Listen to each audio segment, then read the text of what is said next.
गांव के उस किनारे पर जहाँ कच्ची सड़क भी कई जगहों से टूटी थी, वहीं पुराने पेड़ के नीचे एक छोटी सी कुटिया थी। लोग उसे धनीराम का घर कहते थे। असल में गांव में सब उसे प्यार से धन्नू कहकर बुलाते थे।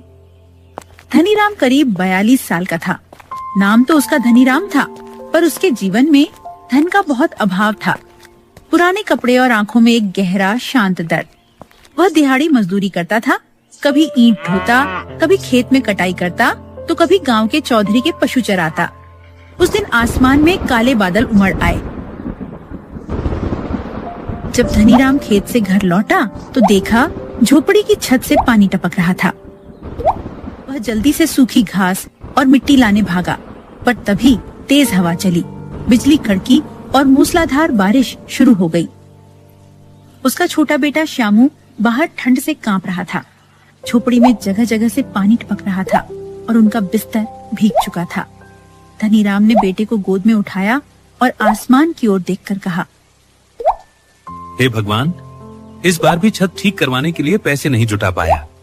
हर महीने सोचता रहा कि कुछ बचा लूंगा, पर रोज की जरूरतें सब कुछ ले गईं। अब ये बारिश कैसे कटेगी? टपकती छत, भीगती दीवारें और बच्चों को रात भर ठंड से सिकोड़ कर रखना होगा। मेरा दिल यह सब देखकर बैठ जाता है। सुनिए जी, आप यूं परेशान ना हो। जब भी मुश्किलें आई हैं, हमने मिलकर उनका सामना किया है। छत से पानी टपके या दीवारें भीगे, जब तक हम साथ हैं, कोई भी तूफान हमें तोड़ नहीं सकता। मैं जानती हूँ आप हमारे लिए हर पल मेहनत करते हैं। भगवान सब देखता है। वो देर लगाता है, पर कभी अंधेरे में नहीं रखता। एक दिन ऐसा जरूर आएगा जब हम अपने पक्के घर में बैठकर इन दिनों की बात मुस्कुराते हुए याद करेंगे। बस आप हिम्मत मत हारिए, हम सब आपके साथ हैं, हमेशा। रात के 3 बजे थे। पूरे गांव की दीवारें बारिश से ठंडी हो चुकी थी। बिजली कड़कती तो पल भर के लिए पूरे गांव में रोशनी छा जाती और फिर घना अंधेरा। धनीराम की झोपड़ी में पानी रुकने का नाम नहीं ले रहा था। वह टूटी छत के नीचे अपने बेटे श्यामू को गोद में लिए बैठा था। ठंडी हवा और गीले कपड़ों से श्यामू बुरी तरह कांप रहा था। उसकी छोटी छोटी उंगलियां धनीराम की कमीज को मजबूती से पकड़े हुए थीं। धनीराम भी पूरी तरह भीग चुका था। उसकी आंखों से आंसू गिर रहे थे, पर वह श्यामू की पीठ थपथपाते हुए कह रहा था, सो जा बेटा, भगवान सब ठीक करेगा। यह टपकती छत, यह ठंडी हवा और यह भीगी रोटियां बस कुछ दिनों की बात है। कभी कभी भगवान हमें परखता है, देखना चाहता है कि हम टूटते हैं या जुड़े रहते हैं। हम हमेशा गिरे हैं, फिर संभले भी हैं, और इस बार भी ऐसा ही होगा। तेरा बाबा भले थक गया है, पर उसने हार नहीं मानी। जब तक मैं सांस ले रहा हूं, तुझे कोई तकलीफ नहीं होने दूंगा। तू बस अपनी आंखें बंद कर ले। मेरी गोद में दुनिया की सारी परेशानियां हार जाएंगी। सो जा बेटा, भगवान सब देख रहा है। वो बहुत बड़ा है, सब ठीक कर देगा। पर उस रात भगवान शायद उनकी सबसे बड़ी परीक्षा ले रहे थे। बारिश तेज होती गई। आधी रात तक झोपड़ी की छत की मिट्टी पूरी तरह गल गई। अचानक एक तेज आवाज के साथ छत का एक बड़ा हिस्सा ढहकर नीचे गिर पड़ा। मिट्टी, घास और पानी का मलबा गिरते ही झोपड़ी में और भी अंधेरा छा गया। डर के मारे श्यामू धनीराम से लिपट गया। धनीराम ने कांपती आवाज में कहा, डर मत बेटा, मैं हूं ना। पर उसके खुद के होंठ ठंड से नीले पड़ गए थे। उसका पूरा शरीर कांप रहा था। गीले कपड़ों से सर्दी उसकी हड्डियों तक पहुंच गई थी। उसने चारों ओर देखा। बारिश रुकने का कोई आसार नहीं था। झोपड़ी की छत और दीवारें गिरने लगी। उसकी पत्नी भी घबराने लगी। अब यहाँ एक पल भी नहीं रुक सकते। छत तो पूरी तरह गिर चुकी है। दीवारें भी कभी भी गिर सकती हैं। अगर हम यहाँ रहे तो कुछ भी हो सकता है। चलो भागते हैं, जल्दी। पर जाएंगे कहाँ जी? बाहर तो और भी ज्यादा पानी है। हर तरफ कीचड़ और तेज बहाव है। फिर भी अगर आप कह रहे हैं तो चलिए। भगवान से बस यही दुआ है कि हमारे बच्चे को कुछ न हो। हम फिर से सब बना लेंगे, पर जान से बढ़कर कुछ नहीं। उसने श्यामू को उठाया, भीगी जमीन पर पैर रखा और बाहर निकल आया। कीचड़ में उसके पैर धंसते जा रहे थे। आंखों से आंसू और बारिश का पानी दोनों बह रहे थे। रात के उस घने अंधेरे में बिजली की चमक के सहारे उसने गांव के दूसरे छोर पर बने अपने चाचा चाची के पक्के घर की ओर देखा। हर कदम पर उसका दिल डूब रहा था। रास्ते में वह सोचता रहा, चाचा तो हमेशा मुझे निकम्मा कहते हैं कि मैं कभी अपने पैरों पर खड़ा नहीं हो पाऊंगा, हमेशा दूसरों के सहारे ही जीऊंगा। पर आज श्यामू की जान बचाने के लिए मुझे वही करना पड़ेगा जिससे सबसे ज्यादा डर लगता है, हाथ फैलाना। मुझे अपना स्वाभिमान घर पर छोड़कर जाना होगा, क्योंकि जब बात अपने बच्चे की हो तो एक बाप को हर चोट, हर ताना और हर अपमान मंजूर होता है। उस बरसती रात में गांव की गलियां सुनसान थीं। कीचड़ में नुकीले पत्थर उसके पैरों में चुभ रहे थे। श्यामू की ठंडी सांसें उसके हाथों पर महसूस हो रही थीं। बेटे की हालत देखकर धनीराम का दिल फटा जा रहा था। आखिरकार वह चाचा के घर पहुंचा। उसने कांपती उंगलियों से दरवाजा खटखटाया। कुछ देर बाद चाची की नींद खुली और उन्होंने खड़खड़ाती आवाज में पूछा, इतनी रात को कौन है? अरे री, दरवाजे पर कौन खड़ा है इस तूफान में? इतनी तेज बारिश में खड़खड़ाहट। कहीं कोई मुसाफिर तो नहीं भटक गया या कोई अनहोनी हुई है? हे भगवान, आज कैसी घड़ी में नींद खुली है। धनीराम की आंखों से आंसू बहने लगे और उसने कांपती आवाज में कहा, मैं हूँ चाची, धनीराम। हमारा घर बरसात में गिर गया। श्यामू को बहुत सर्दी लग गई है, बस थोड़ी देर के लिए अंदर बिठा लो। चाची ने दरवाजा खोला और हल्की रोशनी में धनीराम की हालत देखकर मुंह फेर लिया। तभी पीछे से चाचा की आवाज आई, कौन है? ओ धनीराम, फिर आ गया भीख मांगने। तू तो बचपन से ही हम पर बोझ बना हुआ है, ना तब कुछ कर पाया, ना अब कुछ कर पा रहा है। तेरे बाप ने भी तेरे लिए कुछ नहीं किया, बस फटेहाल जिंदगी जी और मर गया। तू भी उसी रास्ते पर है। लगता है अपने बेटे के लिए भी कुछ किए बिना ही मर जाएगा। अपने बाप की तरह नाकाम, बेबस। क्या लेकर आया है इस बार? आंसू, लाचारी या वही पुराना दुखड़ा? धनीराम के कदम वहीं जम गए। उसका दिल बैठ गया। धनीराम की आंखों के सामने पुरानी यादें ताजा होने लगीं। वो दिन भी ऐसा ही था, बरसात का महीना। वह तब सिर्फ 10 साल का था। उसके पिता खेत में हल चला रहे थे, तभी अचानक बिजली गिरी और उनकी जान चली गई। माँ ने जैसे तैसे लोगों से मांगकर 13वीं की। कुछ ही महीनों में माँ भी बीमारी से चल बसी। धनीराम पर दुखों का पहाड़ टूट पड़ा। उसके माता पिता के पास 5 बीघा जमीन थी, जिसे उन्होंने खून पसीने से सींचा था। पर माता पिता के मरते ही चाचा ने पंचायत में ऐलान कर दिया, भाई भाभी मर गए, भगवान उनकी आत्मा को शांति दे। पर जाते जाते हमारे सिर पर कर्ज छोड़ गए। भाई ने हमसे घर बनवाने और इलाज के लिए पैसा लिया था, पर कुछ भी लौटाया नहीं और चल बसे। अब बताओ पंचायत वालों, क्या मैं किसी के कर्ज का बोझ उठाऊं? उनकी जमीन जो उनके नाम थी अब मेरे नाम होनी चाहिए, क्योंकि असली हकदार वही है जो कर्ज चुकाए। और यह लड़का, यह अनाथ क्या हमारे भरोसे पैदा हुआ था कि अब हम इसे पालें, इसकी जमीन इसे सौंपें? इसके माँ बाप ने हम पर कोई एहसान नहीं किया। चाचा, यह जमीन बाबूजी की आखिरी निशानी है। मैं अनाथ जरूर हूँ, पर मेरा जमीन से खून का रिश्ता है। इसे मत छीनो। बाबूजी की आखिरी पहचान है यह। मुझसे मेरी जड़ें मत काटो। पंचायत से विनती है, मुझे मेरा हक दिलाओ। पर गांव के कुछ अमीर लोग, जिनसे चाचा के अच्छे संबंध थे, उनके कहने पर पंच भी चुप हो गए। सब जानते थे कि चाचा और गांव के बड़े लोगों के बीच गुप्त सांठगांठ थी। धीरे धीरे जमीन के कागज चाचा के नाम हो गए। धनीराम के पास सिर्फ वो पुराना नीम का पेड़ बचा, जिसके नीचे कभी उसके पिता आराम किया करते थे। उस रात जब उसकी झोपड़ी गिरी और वह श्यामू और अपनी पत्नी को लेकर चाचा के घर पहुंचा, तो उसकी उम्मीदें टूट रही थीं। चाचा चाची दरवाजे पर खड़े थे। धनीराम ने कांपती आवाज में कहा, चाचा, बाहर बहुत तेज बारिश है, हमारी झोपड़ी गिर गई है। श्यामू का बदन बुखार से तप रहा है, देखो ना, बेचारा कांप रहा है। मैं पूरी रात इसे सीने से लगाकर बैठा रहा, कहीं इसकी सांस ही ना रुक जाए। मैंने आपसे कुछ नहीं मांगा, बस थोड़ी देर के लिए अंदर बिठा लो। कोई कोना दे दो जहां पानी ना टपकता हो। यह आपका दरवाजा है, आपका घर है। मैं जब कहोगे चला जाऊंगा, पर अभी श्यामू को बचा लो चाचा। मैं इसे खोना नहीं चाहता। मेरे माँ बाप नहीं रहे, अब अगर यह भी चला गया ना तो मैं जीते जी मर जाऊंगा। चाचा आप बड़े हैं, आप ही पर उम्मीद है। हम खून के रिश्ते हैं चाचा, कम से कम एक बार इंसानियत दिखा दो। चाचा ने मूंछों पर ताव दिया और उसकी हालत देखकर मन ही मन हंसे। फिर तिरस्कार भरी आवाज में बोले, ओ धनीराम, तेरा बाप भी खाली हाथ था। मरते वक्त तक सिर्फ कर्ज, बीमारी और बेबसी छोड़ गया। क्या था उसके पास? न कोई जायदाद, न कोई इज्जत, बस एक झोपड़ी और वो सूखा नीम का पेड़। उसी पेड़ और 5 बीघा जमीन से सारी जिंदगी उम्मीद लगाए बैठा रहा। अब तू भी वही करेगा क्या? देख, जमीन तो अब मेरी है। मैंने ही उसे बचाया, मैंने ही संभाला, और तेरा बाप मुझसे उधार लेकर चला गया।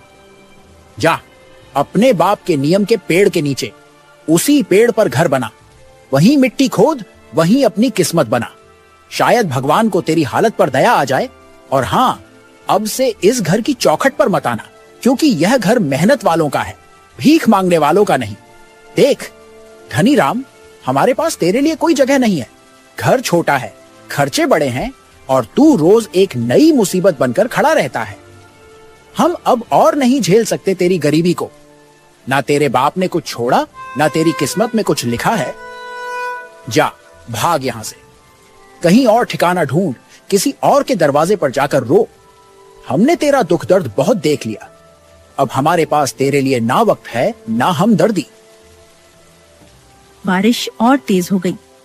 धनीराम के कानों में बस चाचा की आवाज गूंज रही थी कि जा, अपने बाप के पेड़ पर घर बना। उसकी आंखों से आंसू बहने लगे। धनीराम ने बेटे के भीगे माथे पर हाथ फेरते हुए कहा, पिताजी, क्या सच में हम पेड़ पर घर बना सकते हैं? हाँ बेटा, अब यही करेंगे, अपने बाप के पेड़ पर ही घर बनाएंगे। उस रात पहली बार उसके मन में एक निडर विचार आया, पेड़ पर घर बनाने का। वह पूरी रात भीगता रहा, पर उसके दिल में एक नई आग जल चुकी थी। अब वह हार मानने वाला नहीं था।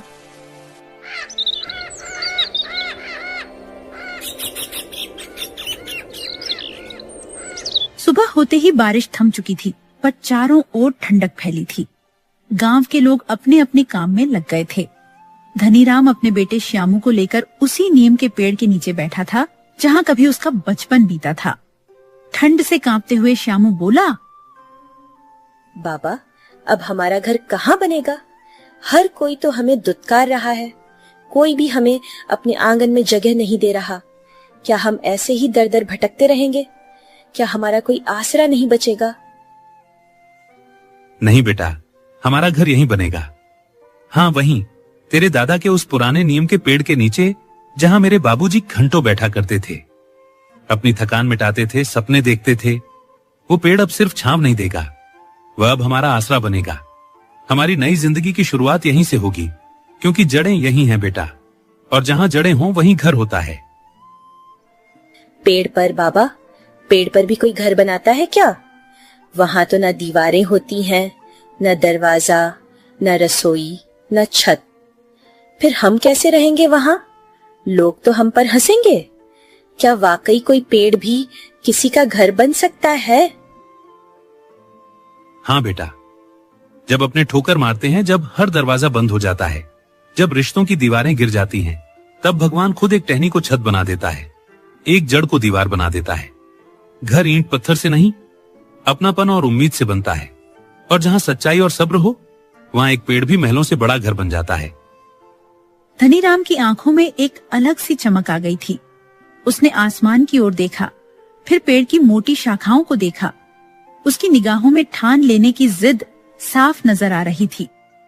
उसने गांव के बढ़ई से कुछ टूटी फूटी लकड़ियां और पुरानी सीढ़ियां मांगी।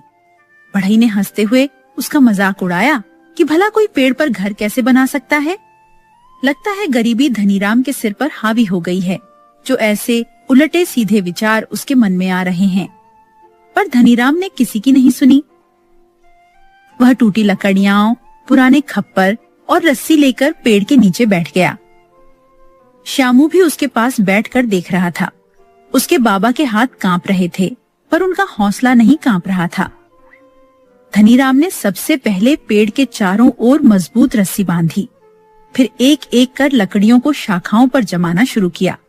हाथ कांप रहे थे, कीचड़ लगी मिट्टी उसके पैरों से सूखकर झड़ रही थी, पर उसका मन जैसे पत्थर का हो गया था।